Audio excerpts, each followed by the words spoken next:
Hi, I'm Cynthia Schiller. Please like and subscribe. We're going to talk about traits of a narcissist. Sometimes we start to feel like, are we a narcissist?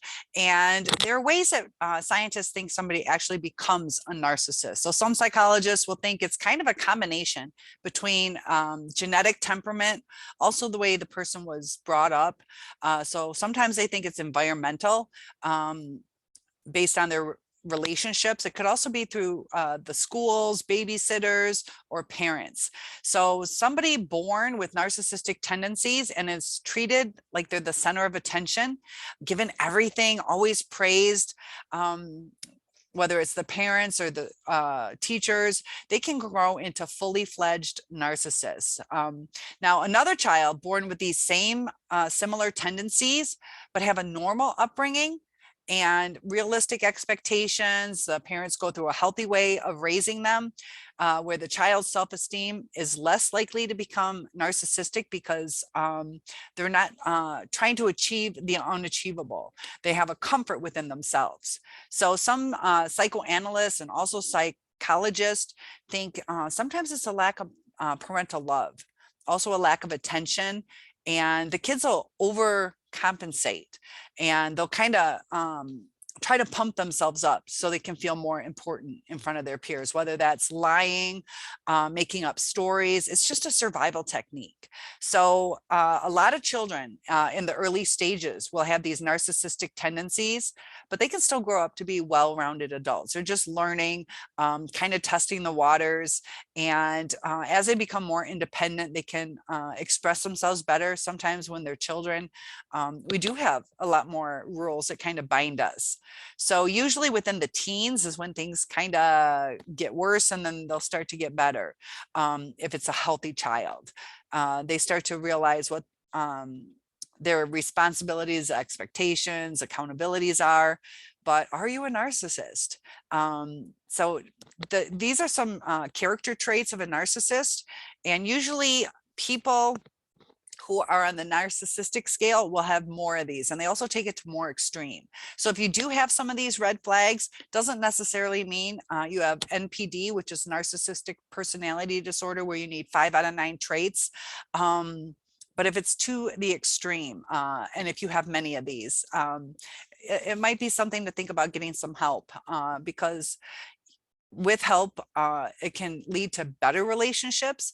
And if you are with an abusive person, you might want to see what the warning signs are, if it's worth being in the relationship, how to handle it differently.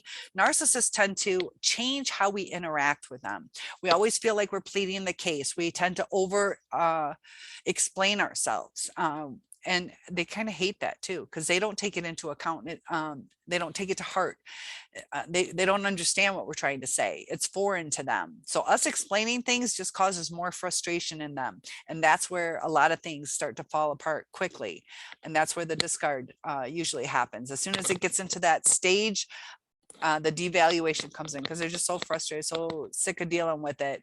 And they'll start playing games to avoid confrontations, accountability. But are you a narcissist? A lot of times narcissists are obsessed with their appearance. So are you able to just go out and be yourself? Do you have to wear makeup if you wear makeup? Does your hair have to be perfect? Do you have to have the latest styles, expensive clothing? Or are you just comfortable within yourself? So narcissists also think they're right more often than they're wrong. So it's really hard to get them to ever admit that they're wrong about something. They hate doing that. Narcissists always kind of feel entitled to be late, that everybody should wait for them. It's not that big of a deal. So they're not really good on maintaining schedules or promised activities. A lot of narcissists love to take selfies more than any other kind of photo. So if you're looking on your ex's site, which you shouldn't be doing, but if you are, and you notice they have a lot more selfies, they're kind of self-absorbed. They want the world to see them. And they'll also think they're entitled to special treatment.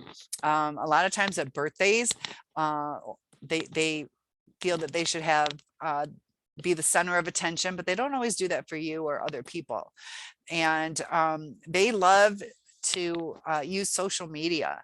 So I use social media just to help you guys. So I'm not a narcissist, but if you notice that the validation by social media, a lot of them will be obsessed with Facebook, Instagram, whether they're posting or trying to comment or putting their 2 cents in. And a lot of times they are competitive. They don't like to back down on things. So sometimes it's in arguments, they'll be competitive, or in the job market, they'll be competitive. They want to be the best of the best sometimes, but be careful with them. They don't like criticism. Constructive criticism is a little bit better, but they still don't like that.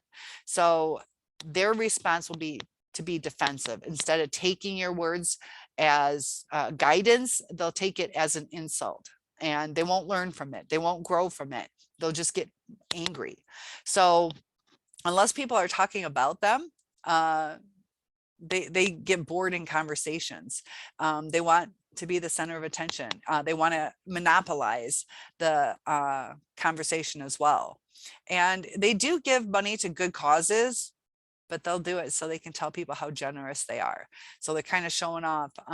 Sometimes, you know, whether they do those like 5K runs or something like that, they really want to make a statement of how much they raised. And it's not necessarily just to help the organization, it's to kind of feel good about themselves by having other people tell them what's so great about them. Because narcissists, they get their supply from the outside. They're empty on the inside, so they need the outside validation. And narcissists do not like rules. That's why they don't like boundaries.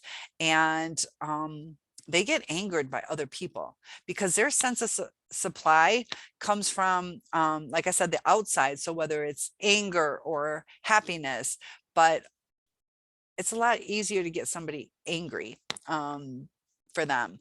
And they'll often interrupt because they think whatever they have to say is more important. So pay attention to the conversations that they have, whether it's with other people or with you. Usually the closer you are with someone who is narcissistic, the more you will see these tendencies, because they'll be more of themselves with you. Not in the beginning, but as time goes by and they kind of settle into things, they start taking things for granted. And what's kind of hard is they're pretty attentive to people in the beginning. And they do that to make sure they can ascertain whatever supply it is that they want from them. Unfortunately, they don't really have real close friends. If you kind of disagree with that, look at the depth of the conversations that they have with their true friends. You know, there can be activities that they do. It's not necessarily a closeness at heart. And it's where they feel entitled, that the world owes them a living, that they should be able to get a job with, you know, just be the top pick. And so to them, they lack empathy, compassion. Those are just words to the narcissist. It's not something that they grasp. They don't recognize them as feelings. They kind of recognize them as an annoyance, something foreign to them. And narcissists, they just need to be admired. Your vulnerable ones need attention, good or bad. And then your grandiose ones just thrive on being the best of the best. Or so there's a difference between the grandiose and the vulnerable, and what their supply satisfies them, and also on the way that they manipulate people, but depending on which one they are. So they're often jealous of somebody's success or the things that they own. Often they'll be jealous of popularity. They don't like you having more friends than they do, because it takes away time from them. Or even if you guys are together, it takes away the focus off of them. And they'll constantly you know, keep striving for this glorious future that they've been hoping for, this facade that they've built up in their head of this, you know, fairy tale perfection of a life. And without that, they have like a sadness or an emptiness inside. And that's why they'll start striving more and more to achieve this as they go on through life. They start to see that they're just not achieving it. And that's why you get your grumpy old men and women to where they feel that their life was a failure. They never achieved it. Narcissists take from others to balance what feels so unbalanced in them. And there is no balance with them, because once they get a balance, it makes them feel off balance, if that makes sense. Because they're used to, it's kind of like sea legs. If you've ever been on a boat and then you try walking, you're like, whoa, this is weird, because you finally got used to it on the boat. But then when you get on dry land, you're all wiggly wobbly with your legs. So the narcissist, just like us walking on land again after being out at sea, that should be comfortable. That should be safe. That should be stability. But the narcissist still feels, in as an analogy, they still feel that seasickness, the wobbly legs. So even though it should be stable for the narcissist, they don't like it. It doesn't feel stable to them, even though it is stable. So when you're in a stable relationship with a narcissist, they're still off balance. And it's like reaching out to somebody when you're wiggling all around trying to regain, the narcissist will tear you down with them. They're not stable in a stable relationship. Does that make sense?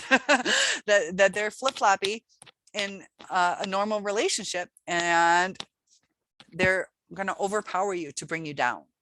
So nobody has stability now. And the narcissist, instead of working through things and building things back up, often they'll just move on. And if when they do move on, that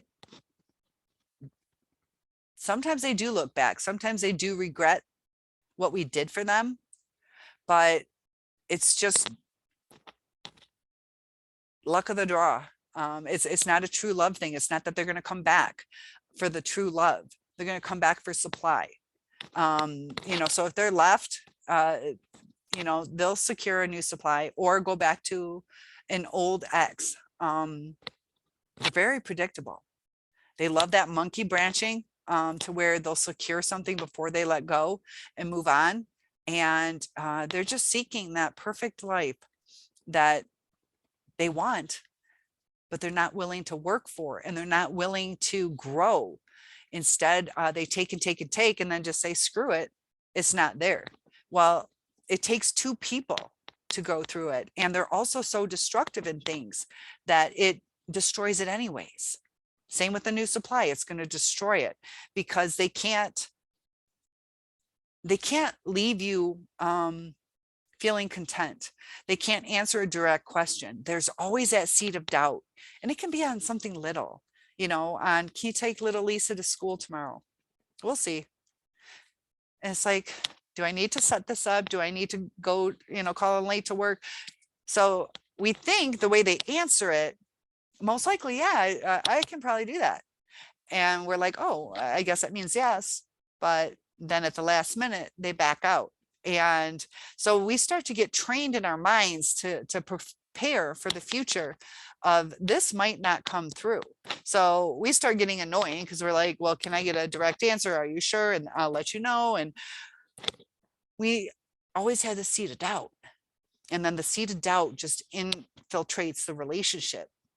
It infiltrates our sense of reality, our comfort, our confidence, our schedules, just everything. And that's why it is really exhausting, because we have that little kind of like an irritation where we're like, is everything okay? Is little Lisa going to get to school tomorrow? Or whatever the situation is, that we're unsettled. And after the years go by, it starts to build up. And like I said, it causes actual brain damage. So it's harder when we got the brain fog, the brain damage, the anxiety, the depression, everything is just leading to destruction. And I remember, just the pain I was in, just like begging for good communication, giving, a reinforcement, like, anything you say is fine, whether it's positive or negative. I just want to know what it is. and we're being respectful to them. We're saying, I'm not going to get mad. I just want communication. And then you start apologizing. Narcissists will get you to apologize. Like, am I really wrong for asking you just to communicate effectively? Am I really wrong for not to feel like I'm being ignored? Because it shouldn't take 5 days to 5 months for an answer, especially when I'm telling you it doesn't matter. I just want to know what's up. It can be really hurtful. It can be really hurtful once you're in that discard stage, the silent treatments, the ghosting, and it's done a lot of times as punishment or to control you. And then sometimes it is that reverse discard where they've moved on. They just forgot to tell you. And, you know, it would be at least polite to let you know that instead of leaving you in limbo. You know, it's just like when you apply for a job, you know, until you find out whether you got it or not, you're kind of like on edge. Like, am I going to get this? And do I plan this? And I'm so excited, but I don't know. I don't want to set myself up for, you know, not getting the job. And you're going through all these emotions. And that's kind of what our life, not a week finding out about a new job. Our life is like with a narcissist. And that's why you feel this anxiety. And that's why, like with me, it's been a long time and I still feel that residual anxiety. You know, like everything in my life right now is fine. There's nothing wrong with my life.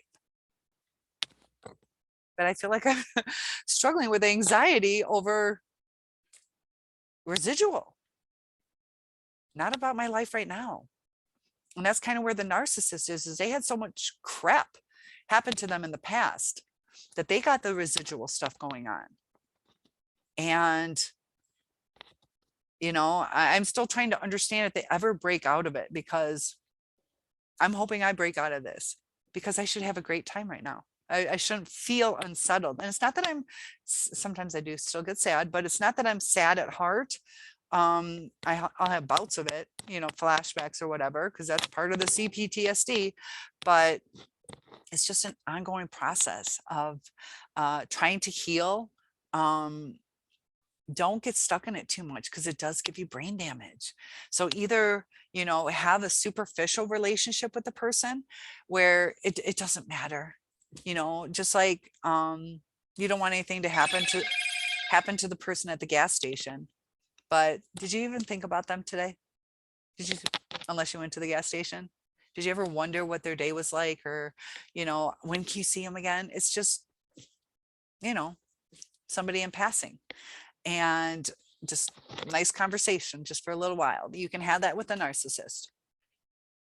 But as a lover or a spouse, it goes deeper than that. And once you have a bond with somebody, they made us believe there was a bond. And that's what messes things up with our minds. Just like a child. If you bond with your child, you're going to be a lot more devastated than some child you've never met. They'll still tug at your heartstrings, but not as much with one that you've bonded with.